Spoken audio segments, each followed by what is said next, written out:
12절로 21절까지 말씀입니다. 마스크를 좀 벗겠습니다. 창세기 15장 12절로 21절까지 말씀입니다. 우리 한 절씩 말씀을 교독으로 보겠습니다. 해질 때 아브라함에게 깊은 잠이 임하고 큰 흑암과 두려움이 그에게 임하였더니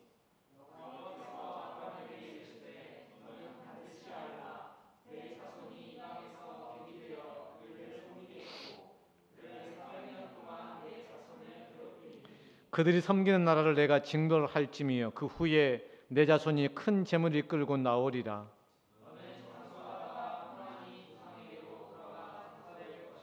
내 자손은 4대 만에 이 땅으로 돌아오리니 이는 아모리 족속의 죄악이 아직 가득 차지 아니함이니라 하시더니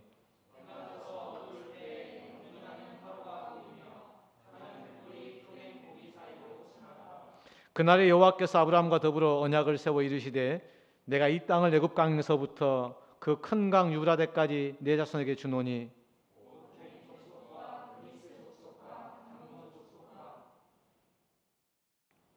헷 족속과 브릿 족속과 르바 족속과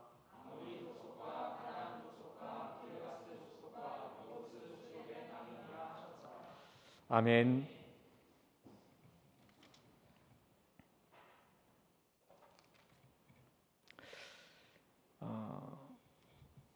조카 롯의 일로 전쟁을 치른 아브라함의 사건 이후에 오늘 창세기 15장 본문의 말씀이 기록되어져 있습니다. 창세기 15장의 말씀은 출애굽의 언약이 포함되어진 폰 나트라고 하는 신학자는 구약 신학의 걸작이라고 표현했습니다. 하나님은 약속의 하나님이라는 거죠. 우리가 말씀을 믿는데 구약 39권, 신약 27권, 우리 성경 66권을 믿습니다. 아멘. 하나님의 약속의 말씀을 믿는 거죠. 약속, 테스트먼트를 믿는 겁니다. 그러니까 우리의 신앙은 약속을 믿는 겁니다. 네가 어떤 약속을 가지고 있니? 라고 하는 거죠. 오늘 하나님께서는 아브라함과 세 가지 언약을 하십니다. 후사를 언약하시고 땅을 언약하시고 햇불 언약을 통하여서 그들의 지경을 언약하십니다. 아브라함은 후사가 없었습니다. 하나님께서 아브라함에게 환상 중에 이르셔가지고 내가 너의 방패가 되고 너의 지극히 큰 상급이 될 텐데 네게 자식이 없으니까 내가 네게 자식을 주겠다고 약속하십니다. 아브라함이 생각해 보니까 자기가 지금의 이 나이까지 아들이 없다는 이야기는 앞으로 아이가 나기가 쉽지 않은 것 같은데 하나님께서 후사의 약속을 주시니까 좀 의아한 거잖아요. 도대체 그 약속에 대한 확신을 제가 어떻게 할 수 있겠습니까? 그러면서요, 장난치지 마십시오라고 말씀하지는 않고요. 뭐라고 말합니까? 나의 상속자는 이 다메섹 사람 엘리에셀입니다. 이렇게 고백합니다. 그러니까 하나님에게 약속하는데 네게서 난 자가 아니라 나는 없을 것 같은데 약속은 이루어질 것 같고 당시에 제가 지금 혀가 이게 지금 이렇게 바늘이 돋아가지고 말이 굉장히 어눌합니다. 원래 어눌하지 않아요. 그래서 어눌한데 좀 양해를 하시고 들으시면 좋겠어요. 그래서 그 당시에는 그 족장이 자식이 없이 죽게 되면 그 종들 중에 하나를 선택해서 자신의 것들을 다 상속하는 그런 전통이 있었다고 해요. 그러다 보니까 하나님께서 약속하시지만 그 약속이 이루어질 것 같긴 한데 나에게서 약속은 좀 내 몸에서 내 아이를 갖는 건 쉽지 않을 것 같고 하나님 그 약속을 다메섹 사람 종인 다메섹에 온 이 종인 엘리에셀에게 그 약속이 이루어지기를 원합니다. 하나님의 약속이 하나님의 그 자손에 대한 약속이 엘리에셀을 통하여 이루어지기를 원합니다. 그런데 하나님 말씀하시죠. 아니다. 그 사람이 엘리에셀이 네 상속자가 아니라 네 몸에서 날 자가 네 상속자가 되리라 말씀합니다. 그리고 또 더 나아가죠. 하늘을 우러러 무뼈를 셀 수 있나 보라. 네 자손이 이와 같으리라. 하늘에 있는 물별과 같은 네 자손, 네 몸에서 나는 네 자손이 내게 주어질 거라는 겁니다. 어이가 없죠. 아브라함 입장에서 보면 지금까지 무자식입니다. 하나님 약속이 이루어질 것 같지만 그 약속은 엘리에셀을 통해 이루어져야만 될 것 같은 거예요. 그런데 아브라함이 기다리다가 어떻게 합니까? 나중에 그의 여종 하갈을 통하여 이스마엘을 낳습니다. 우리는 성경 말씀을 볼 때 우리 사람이 얼마나 조급한지, 얼마나 믿음이 없는지를 우리는 보는 거예요. 믿음의 조상이었다고 하는 아브라함조차도 아브라함이 네 몸에서 날 자가 네 후사가 된다고 말씀하셨는데 아니요, 다메섹 사람 엘리에셀이 될 거라고 말했고, 자신 안에 아직 잉태가 되지 않는 그 일 때문에 그의 여종이었던 하갈을 통하여서 이스마엘을 낳습니다. 근데 그 하갈을 통해 이스마엘을 낳는 그 일 때문에 결국은 가정 안에 분란이 일어나게 되고, 나중에는 이삭이 약속의 자손이었던 이삭이 태어났는데 결국은 그를 미워하여 하갈과 이스마엘을 내쫓는, 나중에 보면 그 장면도 나옵니다. 광야에서 죽을 지경이 된 이 하갈과 이스마엘을 향해 울부짖는 하갈에게 하나님 찾아가서 말씀하시잖아요. 이도 내 백성이니. 저는 그 장면이 지금도 너무너무 감동스러워요. 만약에 버림받고 이방인인 그들을 향한 하나님의 복음이 아니었다면 저도 오늘 예수를 믿을 수 없었겠죠. 지금도 유대인들만 하나님을 믿으며 살았겠죠. 성경 곳곳에는요, 하나님을 알지 못하는 사람들을 향한, 하나님을 떠난 사람들을 향한 하나님의 그 넘치는 그 러브스토리가 기록되어져 있어요. 오늘 창세기에도 그 말씀이 동일하게 기록되어져 있습니다. 하나님, 인간의 연약함과 인간의 조급함과 인간의 실수에도 불구하고 당신의 약속을 여전히 이행하신 하나님. 성경은 그래서 약속인 거예요. 여러분이 하나님을 향해서 무슨 약속을 갖고 있냐가 중요합니다. 오늘 짧은 이 15장의 말씀에 아브라함에게 이 세 가지 언약이라고 하는 이 언약을 합니다. 그 첫 번째가 후사의 언약. 사람은 조급하고 믿음이 없고 연약해서 엘리에셀이나 상속자가 될 겁니다. 그리고 하갈을 통하여 이스마엘을 낳고, 사실 이삭을 낳을 때까지의 그 과정들 속에서 여전히 아브라함은 연약하여 실수하고 조급하고 넘어집니다. 인간의 실수, 인간의 연약함, 인간의 부족함에도 불구하고 여전히 신실하게 하나님은 당신의 약속을 이루어 가시는 하나님인 줄로 믿습니다. 그게 우리가 하나님을 믿는 이유입니다. 사람들이 자꾸 믿음의 근거를 사람에게 두거든, 나에게 두거든, 그러니까 넘어지는 겁니다. 그러니까 실수하는 겁니다. 나의 믿음의 근거를 부모님에게 두고, 자식에게 두고, 정말 어떤 유능한 목사님에게 두고, 그분에게 말씀을 듣고 배우는 건 중요하겠지만 우리의 믿음의 근거는 사람에게 있지 아니하고 오직 하나님께 있어요. 내 부모가, 내 자식이, 나의 스승이, 내 친구가 나를 배신한다고 해도 계속 외치는 겁니다. 사랑하는 성도 여러분, 돈과 사람의 환경 가운데 여러분의 믿음을 붙여두지 마십시오. 여러분의 소망을 오직 하늘의 하나님께 두십시오. 하나님만이 영원하십니다. 하나님만이 충만하십니다. 제가 학창시절에 지체들을 제자훈련하고 이렇게 하면 늘 상담 이야기가 자기 부모님 이야기 첫 번째. 그 당시 저희 지체들의 절반 이상이 대부분 다 결손 가정이거나 부부가 이혼하거나 편모이거나 정말 그런 경우가 많았어요. 물론 지금도 다를 바가 없겠습니다만은 그때도 그런 상황이었습니다. 그러니까 저는 단 한 번도 우리 부모님이 다투기도 하시고 또 집을 나가기도 하시고 그러셨지만 한 번도 이혼이라는 경험을 해보지 않았기 때문에 도무지 이놈의 부모는 도대체 어떤 사람들일까 궁금했어요. 또 신앙생활 하다 보니까 또 교회 자기 담임 목사님 이야기, 교회 목사님이 이런데 어떻게 해야 되나요? 상담. 나중에 걔가 신천지가 있더라고. 자기 삼촌인 목사님인데 그 목사님 제가 상담을 막 했거든요. 근데 내가 봐도 목사님 문제인 것 같아. 그래도 내가 그래도 하나님이 붙여주신, 저도 그때 뭘 알았나 봐요. 하나님이 붙여주신 목사님이신데 네가 그래도 최선을 다해서 순종해야지. 도무지 순종이 안 될 것 같으면 그때 한번 교회를 옮겨라. 네가 할 수 있는가 최선을 다하고. 그런 상담을 그때 했던 것 같아. 하나님이 짝져줬는데 문제는 그 목사님에게 있는 게 아니고 너에게 있는 거야 라고 그때도 얘기했던 거거든. 사람들이 뭔 얘기인지를 못 알아듣습니다.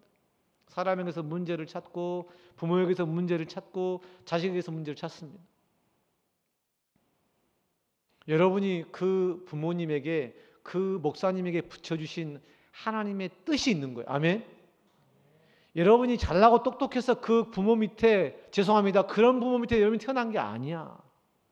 여러분 재수 없어가지고 여러분 이혼한 가정에 태어난 게 아니란 말입니다. 이 모든 것이 하나님의 뜻 안에 있었다는 사실을 인정하는 사람들, 하나님께 그 사람들을 향하여 신실한 당신의 약속을 지금도 여전히 이루어 가시는 겁니다. 불평스럽고 원망스럽고 내가 왜 이러한 어려움과 이런 아픔과 이러한 고통 속에 하루하루 삶을 살아가야 되나? 저도 물론 같이 그 부모님 욕해주고 그 목사님 못됐다고 얘기해주고, 그렇지만 저의 결론은 그럼에도 불구하고 순종해야 돼.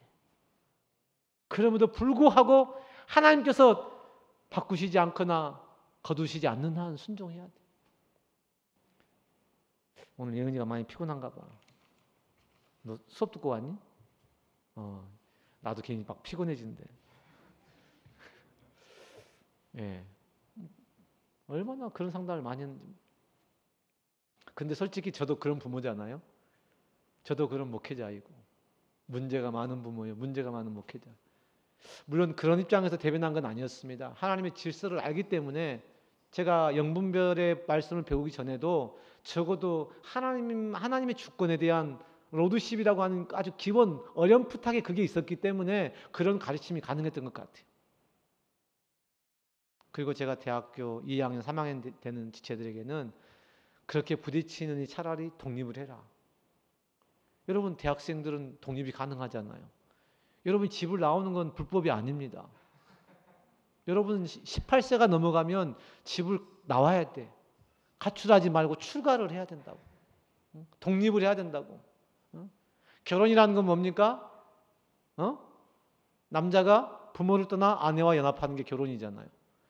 근데 요즘 젊은 세대들이 결혼을 안 하기도 하지만 결혼을 해도 출가를 안 해. 출가를. 여전히 그 부모 바운더리 안에서 가정을 이루고 가는 거야. 결혼지옥이라고 하는 그 프로그램 보니까 대부분 다 피차간에 그 가족을 떠나지 못해가지고 생긴 문제입니다.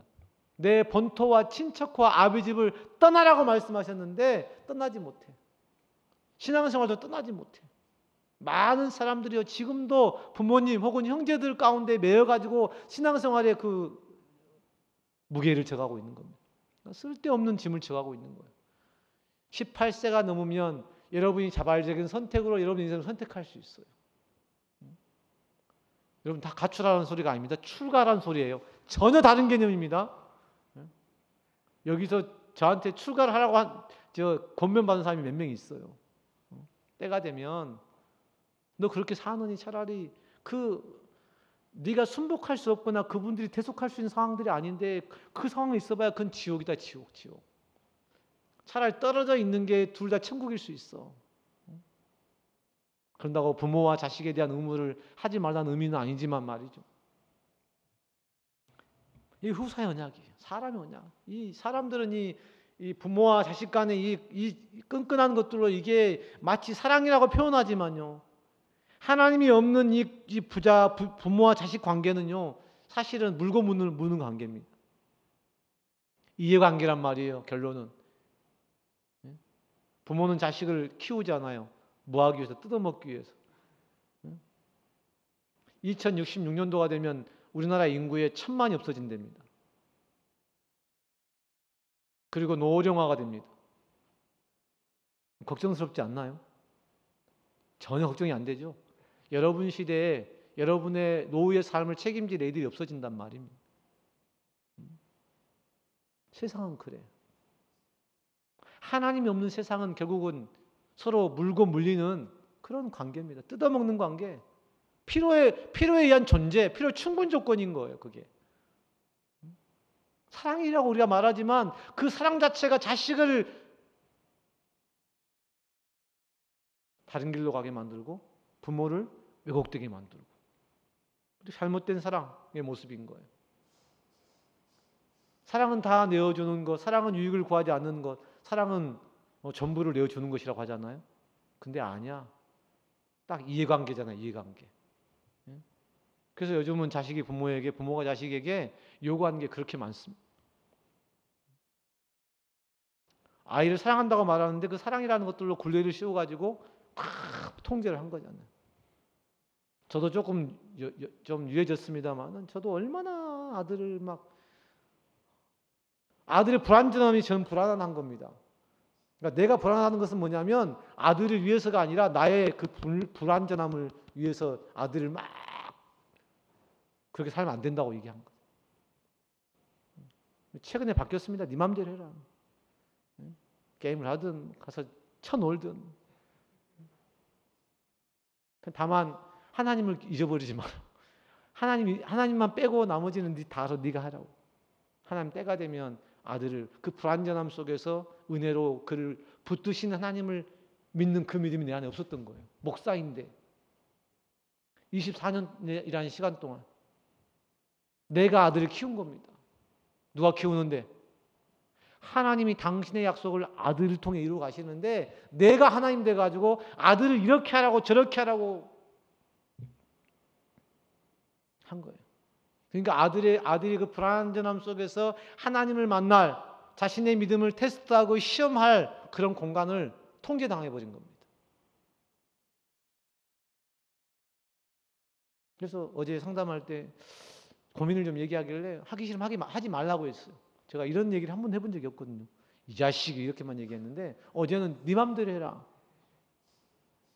억지로 하는 것도 은혜이긴 하겠지만 억지로 하는 것보다는 내가 선택한 자발적인 헌신이 하나님께서 기뻐하시는 것이 네가 억지로 끌려가는 코 껴가지고 가는 그것을 누가 기뻐하겠냔 말이야. 나도 안 기쁘고 하나님도 안 기쁘고 네도 안 기쁘잖아. 누구를 위해서 그걸 하냔 말이야.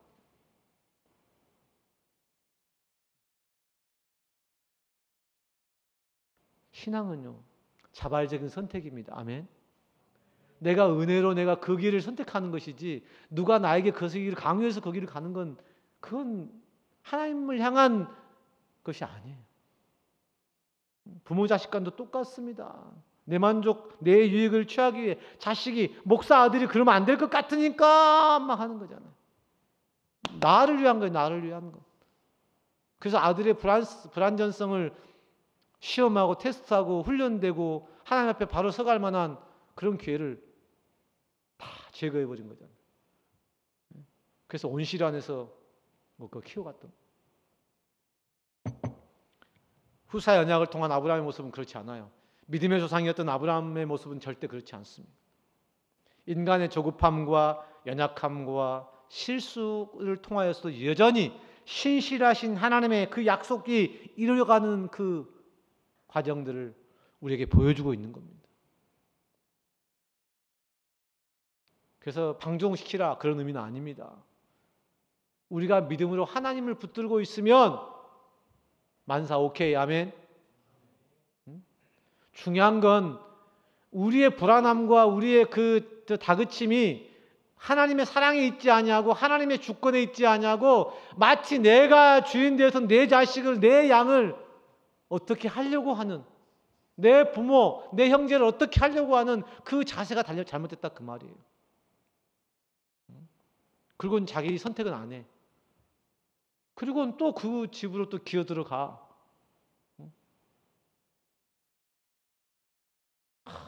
이 안타까운 현실들의 모습. 그러니까 우리가 그런 어떤 집을 나가고 또 독립하고 이런 과정들 속에서 우리가 그 불안전함으로 우리가 하나님 앞에 더 세워져 가는 과정들이 있어야 될 텐데 저도 개인적으로는 목회와 사역 현장에서 그걸 잘 못했습니다. 그러니까 교회 한 주 안 나오면 막 불안하고 막 왜 안 나오냐고 막 추궁하고 제자훈련 한번 빠지면 너 왜 그랬냐고 막 추궁하고 너 뭐 했냐고 막 하고, 그러니까 걔가 그냥 꽁꽁 밧줄로 꽁꽁 묶여가지고 그러니까 이제 딱 대학 4년을 딱 졸업하고 나서 이제 날개를 펴고 이제 날아가는 거죠. 하나님이 없는 겁니다. 하나님을 만날 기회를 놓쳐버린 거예요. 내가 누구간데 하나님의 그 약속과 하나님의 그 인도하심과 그 신실하심에 대한 것들을 내가 집어넣어 줄 수 있냐고, 오해하지 않기를 원해요. 나는 결코 그를 바꿀 수 없습니다. 그가 하나님을 만나야 됩니다. 아멘. 그가 하나님을 만나는 데까지 그 불완전성을 경험해야 하는 거예요. 하나님께서 그 인생을 이끌어 가시는데 내가 왜 거기에 개입을 하냐 이 말이지. 내가 뭐라고? 그저 답답하고 안타깝지만 나는 하나님을 향하여 아멘 기도하고 조언하고 격려하고 말씀으로 가르치는 것밖에 할 수 있는 일이 없어요. 제가 지나온 시간 동안에 우리 지체들과 성도들을 제가 그만큼 많이 다 잡들이를 했더라고. 요즘 막 많이 나는 최선을 다한 것 같은데 라고 생각을 하지만 참 미안한 마음이 있어. 그들이 불완전함 속에서 완전하신 하나님을 만날 기회를 많이 뺏어버렸구나.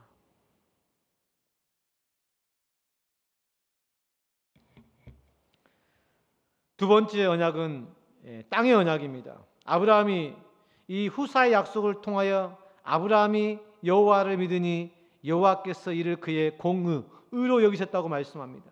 이게 최초의 믿음의 언급입니다.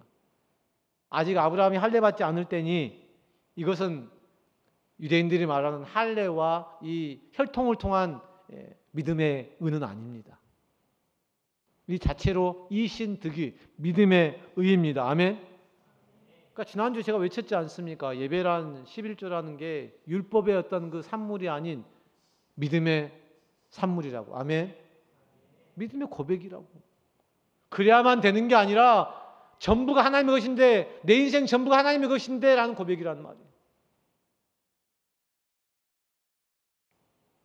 하박국, 로마서, 갈라디아서, 히브리 전체가 다 이 믿음의 고백이 여기서 나오는 겁니다. 아브라함의 믿음. 근데 그의 믿음은 어떤 거였다? 불완전한 믿음이었다. 지금 보니까 그런 거잖아요.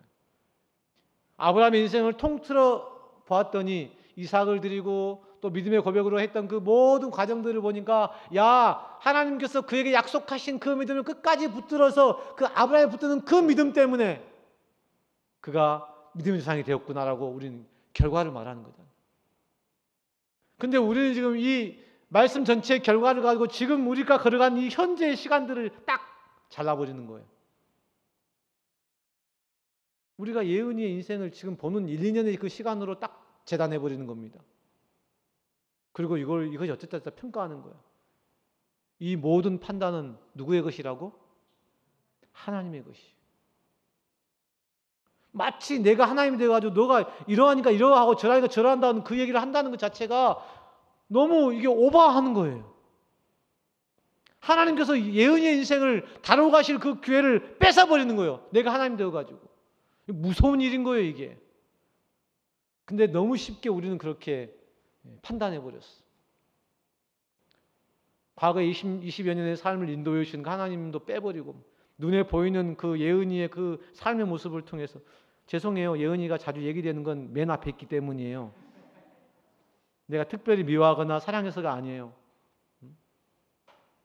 그리고 이 시간들을 통해 하나님의 그의 인생을 어떻게 인도해 갈지 우리는 알 수 없습니다. 우리가 이렇게 하면 이렇게 되고 저렇게 하면 저렇게 되는 게 아니란 말이에요. 하나님이 책임지시고 인도하시고 약속하신 대로 그의 인생을 이끌어 가시는 겁니다. 아멘. 우리 눈에 보기에 조금 불완전하고 조금은 어색하고 서툴고 때로는 못마땅스러워도 말이죠. 우리는 하나님께 맡기는 것밖에 할 수 있는 일이 없단 말입니다. 근데 내가 뭐라고 아들의 인생을, 내가 뭐라고 예은이 인생에 개입을 합니까? 그것도 선악과로. 니나 잘 살지.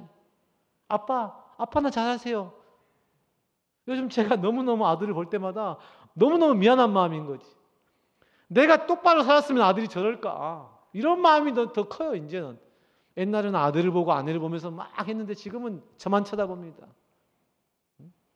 나빈아, 나빈이 맞지? 반응을 해야 될 거 아니야. 엄마 아빠 쳐다보지 말고. 동생이 있니? 동생 쳐다보지 말고. 지체양이 누구야? 지체양이 누구야? 예의인 쳐다보지 말고. 하나님께서 그 부모님과 형제와 지체장과 사역자들과 공동체를 통해 하나님이 나에게 뭐라 말씀하시는지만 관심을 갖는 거예요. 자꾸 사람에게 관심을 갖잖아요. 다 시험거리입니다. 부모님도 마음에 안 들고 동생도 마음에 안 들고 지체장도 좋을 때가 있고 안 좋을 때가 있고 간사님도 좋을 때가 있고 안 좋을 때가 있고 목사님도 말씀이 좋을 때가 있고 안 좋을 때가 있고 다 다른 거예요. 이걸 하나님의 어떤 주권 안에 내어놓아야지. 내가 마치 그 모든 것을 판단의 주체가 되어지게 되면 그 다음에 스텝이 어떻게 될지는 우리는 알 수 없잖아요. 내일 알 수 있습니까? 여러분의 키를 한 자나 더 할 수 있습니까? 할 수 있는 거 없잖아요. 근데 여러분이 뭐라고 남의 인생을 갖다 이러고 저러고 얘기합니까? 죄송해요. 제가 그랬다고. 그러니까 저는 오직 하나님 말씀만 전할 뿐입니다. 아멘. 아브라함이 하나님을 믿으니 의로 여기셨다고 말씀합니다. 그리고 난 다음에 기업을 언약하십니다. 나는 이 땅을 내게 주어 소유를 삼게 하려고 어디에서 갈대아 우르에서 그 먼 곳에서 너를 이끌어 이곳에 두었다. 근데 아브라함이 죽을 때 그 땅의 약속을 받았다 못 받았다? 기가 막히게 무덤 그 조그만 그것 외에 돈 주고 산 것 외에 하나님께 받은 땅이 없습니다. 아브라함.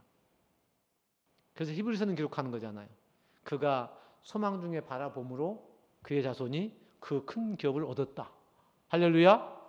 결국은 얻은 건데 아브라함이 한 것은 하나도 없다는 겁니다. 그가 믿음으로 그 걸음을 걸어갔을 뿐이라는 겁니다. 우리는 자꾸 어떤 일의 결과를 가지고 네가 잘했다 못했다를 이야기하는데 우리 인생이 끝나봐야 하는 거고 우리 인생이 끝나도 끝난 게 아니야. 저는 제 삶이 끝나도 끝난 게 아닙니다. 왜냐하면 감사하게도 우리 아들이 있잖아요. 하나여서 안타깝긴 합니다만은 아들의 인생을 봐야 하는 거고 아들의 인생을 봐야 하는 거잖아요. 하나님께서 어떻게 역사하신지에 대한 그 결말이 나를 통해 끝나지 않는단 말입니다. 아브라함 인생이 그랬단 말이에요. 땅의 기업을 얻게 하셨던 그 약속이 우리가 아는 바처럼 이미 이루어졌잖아요.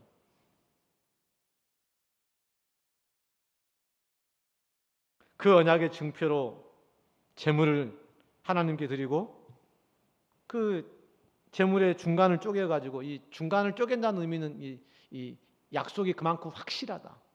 네 약속을 어기면 네 죽고 나 죽는다. 구약의 언약은 그 생사를 가르는 그런 약속이거든요. 그러니까 오늘 지금 그 약속을 합니다. 반드시 내가 이룰 텐데. 이 쌍무계약과 편무계약이 있어요. 쌍무계약은 피차간에 책임이 있는 그런 계약입니다. 너랑 나랑 둘이 계약을 한 거예요. 편무계약은 보통 사람이 편무계약을 하는 게 아니라 하나님이 하십니다. 그리고 횃불 언약을 통해서 하시는 것은 편무 언약입니다. 너와 상관없이 내가 이룰 거야. 하나님께서 약속하신 그 모든 언약은요, 쌍무인 것처럼 느껴지지만 우리 인간에겐 책임 1도 없습니다. 실수하고 넘어지고 조급하고 막 죄송합니다. 지랄을 하는데 하나님은 당신의 약속을 꿋꿋이 이루어 가십니다. 아멘. 근데 마치 우리는 요즘 쌍무 계약자들 같아. 믿음도 나와 어떻게 계약을 해가지고 여러분 제자 훈련 받을 때 서약하잖아요. 그 서약을 여러분 서약서 쓰지 않습니까? 여러 개 써서 너와 나 사이에 약속이다 하면 썼는데 약속을 지켜 안 지켜? 요즘 같은 세상은 약속 아무것도 아니니까. 근데 당시에는 약속이라는 건 못 지키면 죽는 걸 의미하는 거예요. 그래서 당시의 계약 속에 하나님께서 약속하실 때 계약을 두 종류로 하셨는데 하나는 쌍무 계약. 너도 지켜야 돼. 안 지키면 너 약속 없는 거야. 다른 하나는 너와 상관없이 내가 그 약속을 이룰게. 편무 계약. 하나님의 일방적인 계약. 내가 다 책임질게 하는 계약. 근데 쌍무 계약이든 편무 계약이든 인간을 향한 하나님의 모든 창조부터 마지막 요한계시록까지의 모든 약속은요. 편무 계약입니다. 하나님만이 책임지는 언약이었어요. 아멘. 우리를 못 믿은 게 아니라 우리의 불안정성을 인정하시는 겁니다. 하나님이 인간의 죄악과 불안정성을 인정했는데 내가 누구라고 누구를 판단하고 누구를 정죄합니까? 그저 사랑으로 긍휼히 여기고 불쌍히 여기고 오래 기다려주고 사랑으로 품어주는 것밖에 할 수 있는 일이 무엇이겠냔 말입니다. 믿음의 조상 아브라함조차도 이런 모습입니다. 사람을 향한 너무 큰 기대를 갖지 않기를 주님의 이름으로 축원합니다. 소망은 사람에게 있지 않습니다. 아멘. 소망은 오직 하나님께 있어요. 우리의 소망 하나님께 둬야 그게 은혜가 되는 겁니다. 세 번째 언약은 햇불 언약이라고 출애굽의 언약입니다. 해질 때 아브라함에게 깊은 잠이 임하고 아브라함이 지금 깊은 잠이 임했습니다. 그리고 큰 흑암과 두려움이 그에게 임하였습니다. 근데 그 약속의 말씀이 뭡니까? 네가 애굽에서 400년 동안 종살이 할 거라는 겁니다. 여호와께서 아브라함에게 이르시되 너는 반드시 알라 네 자손이 이방에서 객이 되어 그들을 섬기겠고 그들은 400년 동안 내 자손을 괴롭히리니. 아멘. 아브라함이 지금 힘들만 하잖아. 응? 아브라함이 지금 괴로울만 한 거야. 흑암과 두려움이 그에게 임할 만한 거야. 자손을 약속하시고 땅도 주겠는데 몇 년 동안? 400년 동안. 여러분 하나님 누군가 나에게 이런 약속하면 여러분 다 어떻게 할까요? 에이 팽개치고 얼른 도망가야 되잖아요. 응? 와. 여러분 한 세대도 아니고 4세대 400년의 시간의 약속을 아브라함에게 주시는데 그 400년의 시간이요 이방 땅에 종살이 한다는 약속입니다. 와. 여러분은 이 사건의 결말을 다 아니까 너무 편하게 듣고 계신지 모르겠는데요. 이 당시에 이 언약의 말씀을 받는 아브라함이 해질 때에 깊이 잠이 임하고 큰 흑암과 두려움이 그에게 임하였다고. 고통스러운 일. 나의 세대의 한 세대도 아니고 4세대를 거쳐가지고 그 4세대가 이방 땅에 종살이를 한다니.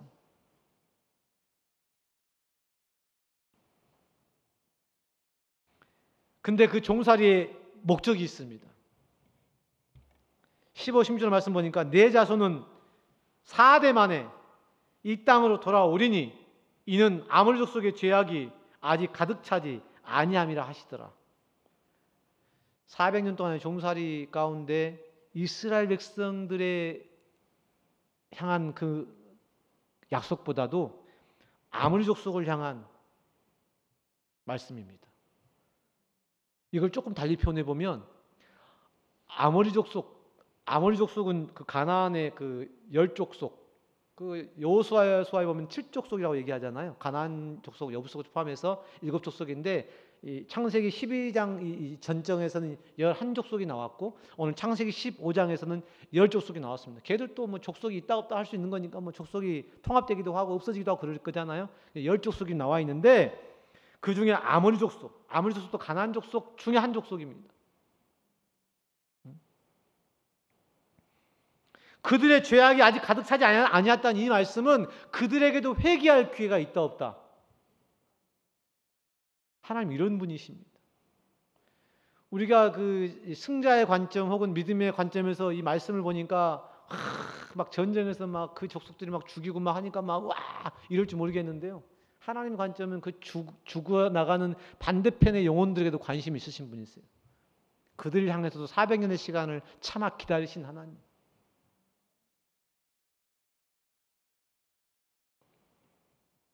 철저하게 회개의 기회를 부여하시되 회개치 아니하면 그 진멸 또한 감당할 수 없을 만큼 그래서 횃불로 언약하십니다. 근데 아브라함이 이렇게 말씀하시는 거잖아요. 400년 동안 4세대 동안이나 네 족속이 네 민족이 애굽에 종살이 할 건데 너는 장수하다가 평안히 조상에게로 돌아가면 돼. 아니 내 자식과 내 손자들은 그 고통할 건데 잠이 올까요?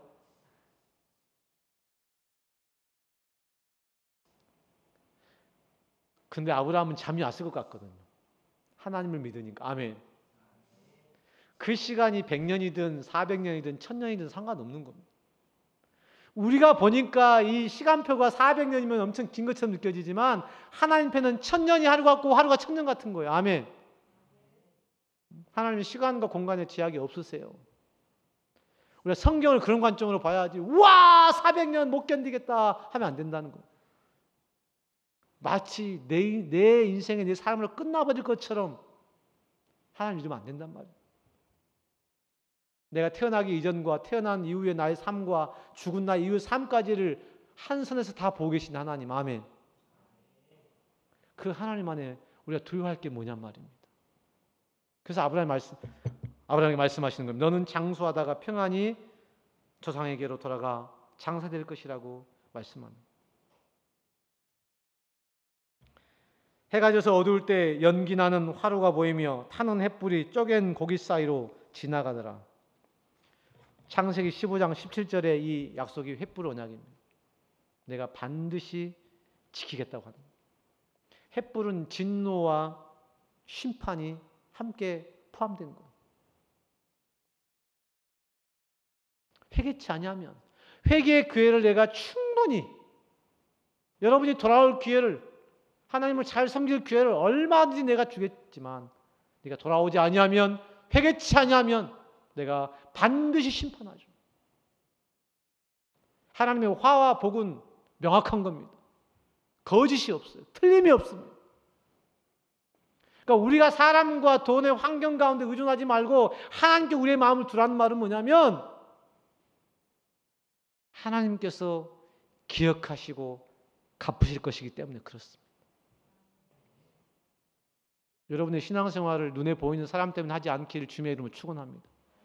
간사님이 하라고 하니까, 지체장님이 하라고 하니까 여러분 그렇게 해서 하는 것들을 다 나중에 표가 납니다.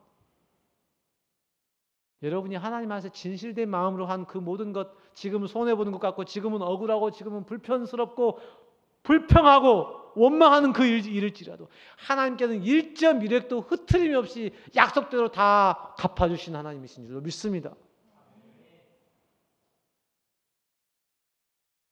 저도 아직 그런 하나님에 대한 확신이 별로 많지 않아. 왜냐하면 경험이 많지 않으니까. 지금부터 그 하나님을 좀 경험해 보려고, 만나가 보려고 지금 여러분께 말씀을 전하고 있는 겁니다. 그날에 여호와께서 아브라함과 더불어 언약을 세워 이르시되 내가 이 땅을 애굽 강에서부터 큰 강 유브라데까지 네 자손에게 주노니 가나안 땅 열 족속의 땅을 네 자손에게 주리라고 약속하십니다. 그리고 우리가 아는 바처럼 여호수아에서에서 그 약속은 이루어집니다.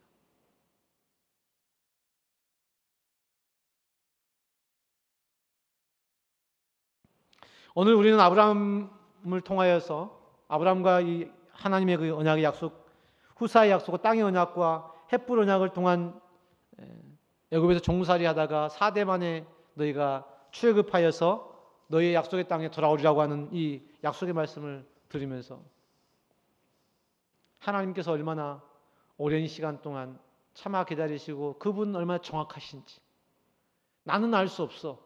지금 우리 이 광주 땅에 공동체가 세워지고 하늘향기가 세워지고 우리 눈에 볼 때는 정말 별 볼 일 없고 지하 공간 안에서 뭐가 나올까 싶은 생각이 들고 내 한 사람 한 사람 개인의 모습을 볼 때 도무지 소망이 없잖아요. 소망이 있나?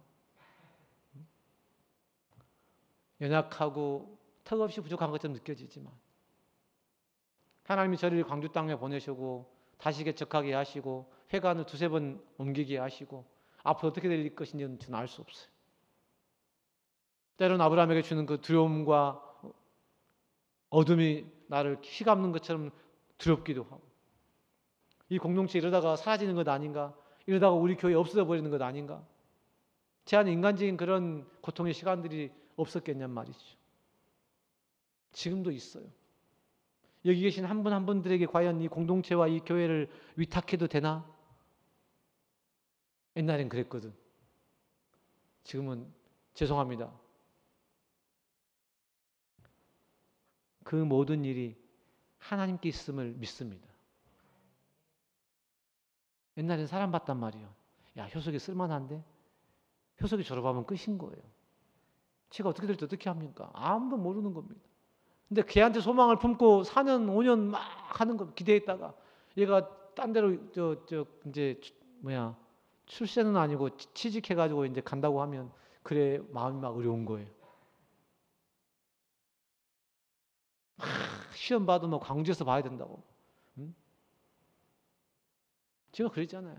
광주에 머물기를 힘쓰라 막 하면서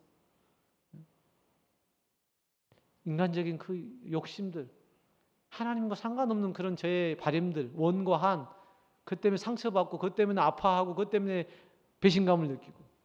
잘 먹고 잘 산다는데 배신감을 왜 느낍니까? 그런 배신감을 너무 많이 느껴요. 때가 되면 하나님이 나의 진정한 마음을 아시기 때문에 때가 되면 다 갚아줄 줄로 믿습니다. 내가 이 광땅에 왔을 때 했던 약속들, 여러분이 사역자가 되면서 여러분이 몸된 교회 몸담으면서 하나님이 약속하신 그 약속들을요, 여러분은 까먹어도 하나님 반드시 갚으시고 이루십니다. 7년 전에 건축에 실패했던 그 성전 건축도 2002년도에 3년도에 제가 약속하신 것이기 때문에 모양은 제가 알 수 없지만 하나님이 이루실 거라고 믿어요. 난 할 능력도 없고 지금 할 형편도 안 되고 하루 먹고 하루 살기도 버거워. 할 수 있는 게 아무것도 없어. 근데 요즘 부쩍 하나님을 설교하다 보니 하나님에 대한 믿음이, 하나님의 신실하신 약속에 대한 믿음이, 내가 지나가다가 그냥 불편소리를 한마디 했던 그 말도 기억하시고 갚아주신 하나님, 요즘 그 하나님을 조금씩 가까이서 느껴봅니다. 여러분, 제가 오늘 우리 한량이 가족방에 글을 올렸습니다. 우리의 믿음과 은혜는 과거의 것이 아니고 미래의 것이 아닙니다. 현재의 것입니다. 우리는 2000년 전에 십자가에 못 박히신 그 주님을 믿는 게 아닙니다. 지금 오늘 나의 죄, 나의 연약함, 나의 부족함을 위해 오늘 또 당신의 십자가를 지고 나를 사랑하시는 그 주님을 믿는 겁니다. 아멘. 오늘 주님은 나의 연약함과 나의 조급함과 나의 실수를 위해 넉넉히 이것을 품어주실 만한 그 사랑으로 오늘 또 십자가에 그 피를 흘리고 계십니다. 오늘 그 은혜가, 오늘 과거의 그 은혜가 아닌, 과거에 만난 예수가 아닌, 오늘 이 말씀 가운데, 예배 가운데, 나의 문제와 나의 환경과 나의 질병과 아픔 가운데, 슬픔 가운데 더 아파하시고 더 품어 안으시는 그 하나님의 사랑 안에 우리의 믿음이 있습니다. 그 하나님의 사랑이 우리 가운데 베푸신 은혜입니다. 무엇이 두렵습니까? 무엇이 염려가 됩니까? 무엇이 불평스럽습니까? 무엇이 원망이 됩니까? 하나님이 아니라 내가 내 인생의 주인 됐기 때문에 그 불평의 소리가 커져가는 것 아니겠습니까? 너희는 가만히 있어. 내가 너의 하나님됨을 알지어다. 우리 인생을 오늘 또 한 걸음 한 걸음 100년, 10년, 20년, 100년, 200년 대대손손 이 세대를 이어 천대까지 믿음의 걸음을 인도해 가실 그 하나님을 온전히 신뢰함으로 그 하나님만 소망하고 그 하나님 은혜 가운데 우리의 신앙의 삶들을 누릴 수 있기를 주님의 이름으로 축복합니다. 함께 시간 찬양하시고 기도하기를 원합니다. 내가 누려왔던 모든 것들이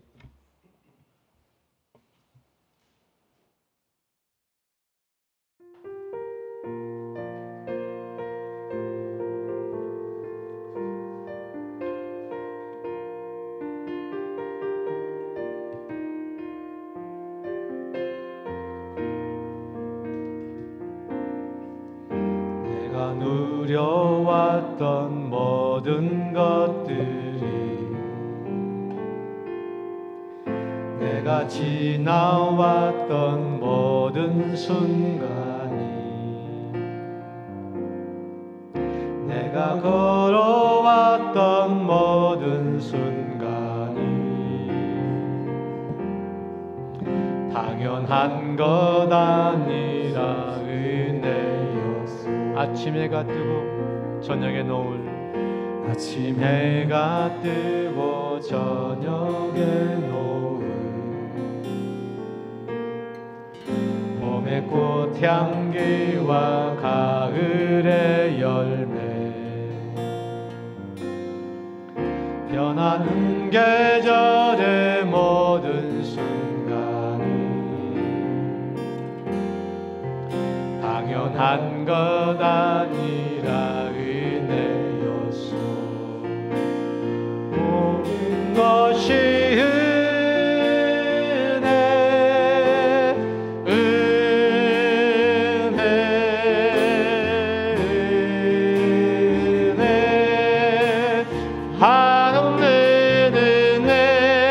삶에 당연한 것 하나도 없었던 것을 모든 것이 은혜였어. 내가 이 땅에 태어나 사는 것, 내가 이 땅에 태어나 사는 것,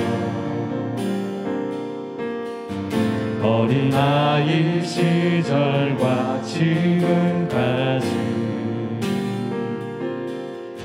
숨을 쉬며 살며 꿈을 꾸는 삶, 당연한 건 아니라 내가 하나님의 자녀로 살며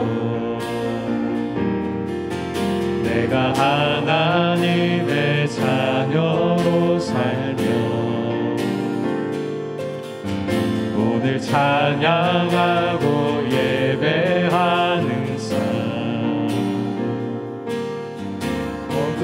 전할 수 있는 축복이 당연한 것 아닌 모든 것이 주의 은혜였습니다. 모든 것이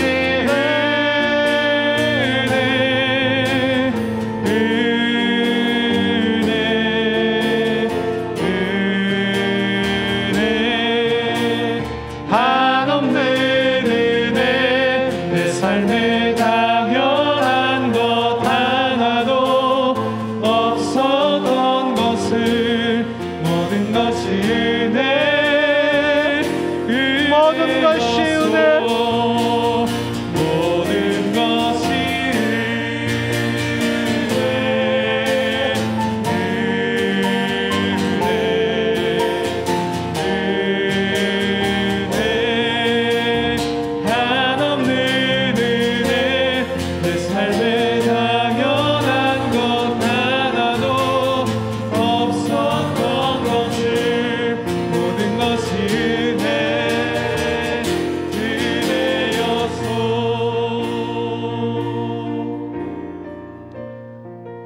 언제부터 믿음과 은혜의 조건이 따랐습니까?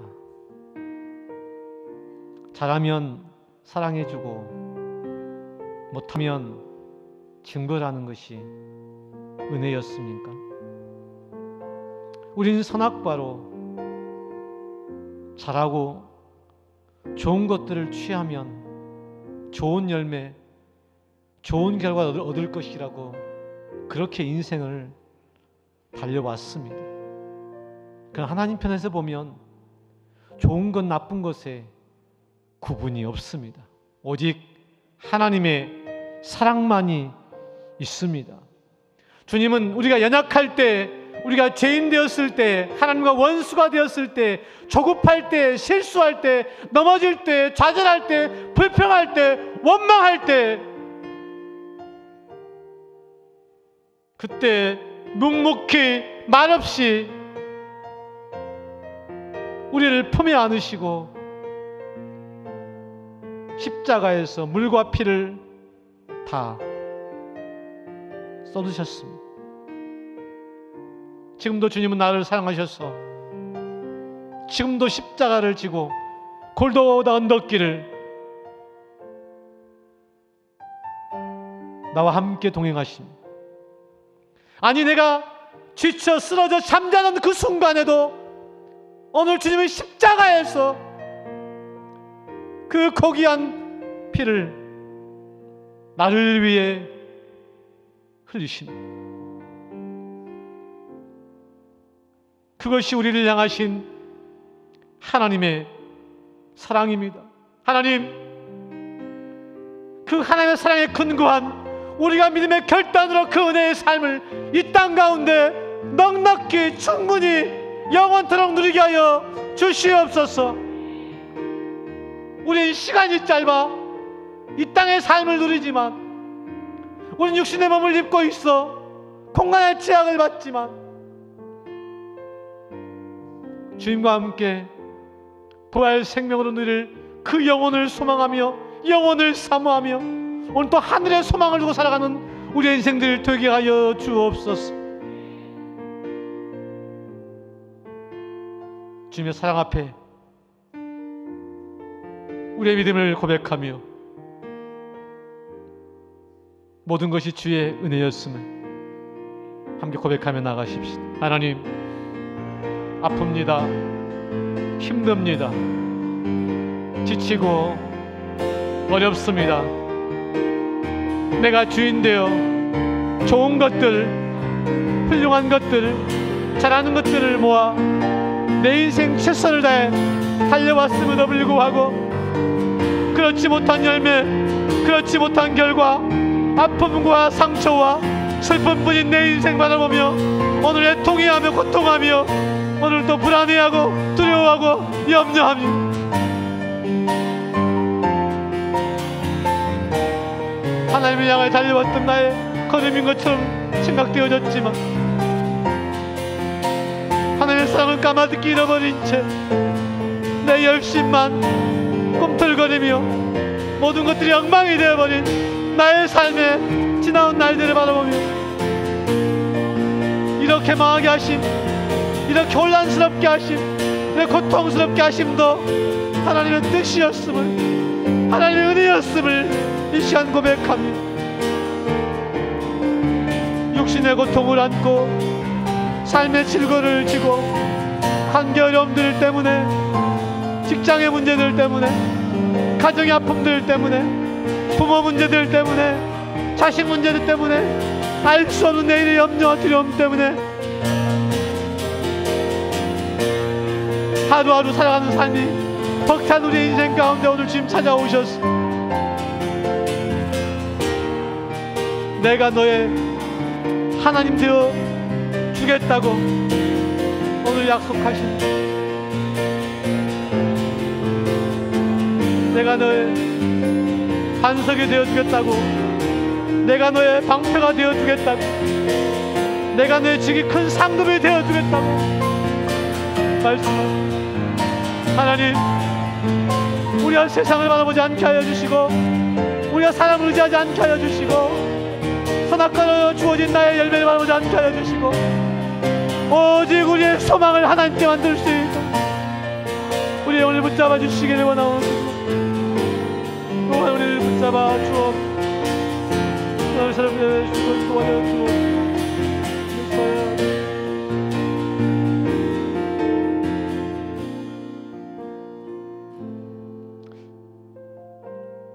언제까지 내가 주인 되어서 발버둥 치고 허우적거리는 삶을 살아가시렵니까? 허우적거리면 허우적거릴수록 우리는 더 깊은 수렁위에, 더 깊은 흑암과 어둠 가운데 빠져갈 수밖에 없습니다.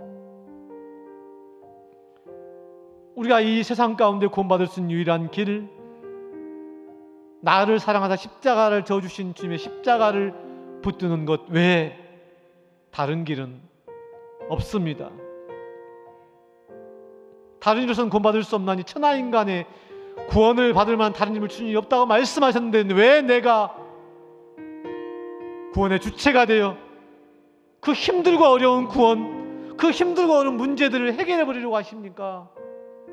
하나님, 나의 아픔과 나의 어려움과 나의 믿음 없음과 나의 약함들을 이 시간 주님 앞에 내어두고 오직 십자가 붙들고 나아갈 수 있도록 내 인생을 붙잡아 주시옵소서. 그 십자가의 은혜만을 붙들고 두 손도 나갈 수 있도록 우리를 붙잡아 주옵소서. 함께 기도하시고 여러분 각자의 제목들을 가지고 기도하시다가 들어가시면 되겠습니다. 기도하시겠습니다. 하나님,